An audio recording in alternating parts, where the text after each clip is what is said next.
खबरों में बने रहने के लिए बेल आइकन दबाएं और फर्स्ट इंडिया न्यूज को सब्सक्राइब करें। आगे बढ़ते हैं। चिकित्सा मंत्री डॉक्टर रघु शर्मा ने पतंजलि के कोरोना दवा बनाने के दावे को दुकानदारी करार दिया है। चिकित्सा मंत्री ने कहा है कि भारत सरकार ने 21 अप्रैल 2020 को गजट नोटिफिकेशन जारी किया है। इसके अलावा ड्रग कॉस्मेटिक एक्ट बना हुआ है, जिसके 9 पॉइंट की पालना के मुताबिक ही ड्रग ट्रायल हो सकता है।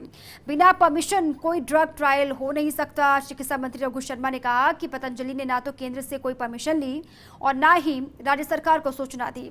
पतंजलि का ये काम सीधे तौर पर अपराध की श्रेणी में आता है। अगर राजस्थान में कोरोनिल दवा बिकती मिली तो बाबा रामदेव पर कार्रवाई की जाएगी।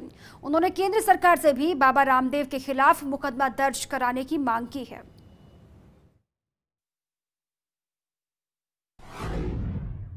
ये मेरे ख्याल से बिना परमिशन के तो ट्रायल होता ही नहीं, और उसमें ये भी कहा गया है कि जो साइंटिफिक एडवाइजरी बॉडी बनी हुई है तो ICMR इसको अप्रूव करेगा और साइंटिफिक एडवाइजरी जो कमेटी बनी हुई है उसका अप्रूवल होगा।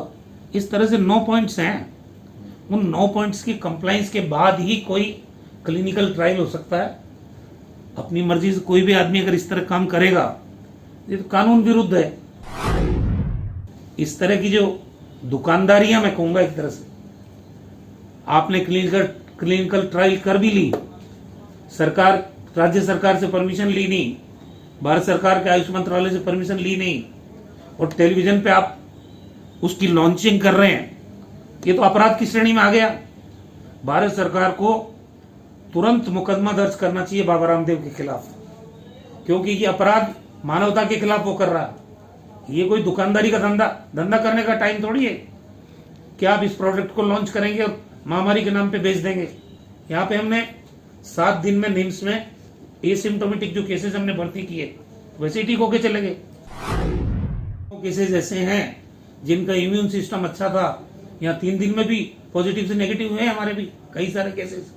इसलिए इस तरह के जो दावे हैं, इन दावों को हम खारिज करते हैं, और ये साजिश है आम आदमी के साथ। इस महामारी के दौर में भारत सरकार को इस तरह के कृत्यों को बर्दाश्त नहीं करना चाहिए। जो भी ऐसा काम करेगा वो सब कानून के दायरे में आ ही रहा है, चाहे बाबा रामदेव हो चाहे निम्स हो। किसने इजाजत दी उनको? ये वीडियो फुटेज सबने देखा है। यहाँ एक डॉक्टर ने FIR दर्ज कराई है। हम देखेंगे कि वो जो शिकायतें उन्होंने की है, क्योंकि विदाउट परमिशन इस महामारी के लिए आप अगर क्लिनिकल ट्रायल कर रहे हो तो ये तो बहुत बड़ा अपराध है। तो भारत सरकार चाहे कितनी भी उनके भारतीय जनता पार्टी के साथ नजदीकी रही हो, बाबा रामदेव की हो या हो, उनको कानून के दायरे में लाके और उनको सजा मिलनी चाहिए।